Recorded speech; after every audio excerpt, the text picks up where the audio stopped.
Good day everyone, it's me Torres, I'm a digital artist. Welcome to another art video.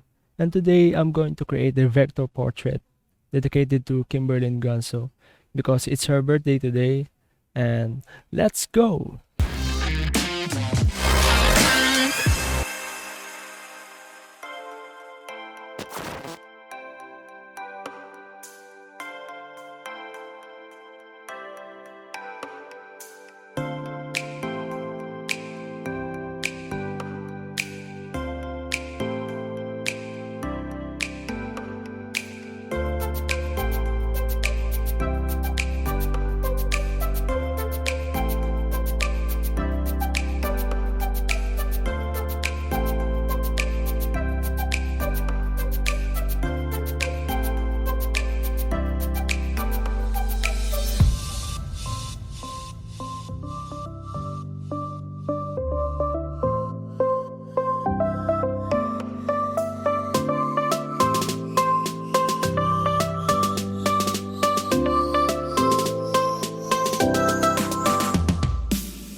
Alright, that's it.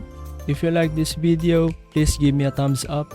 And if you want to support me and help me continue creating content like this, you can buy me a coffee or you can buy my art. Links in the description. And don't forget to follow me on my Instagram, resector49. And thanks for watching. God bless. Peace.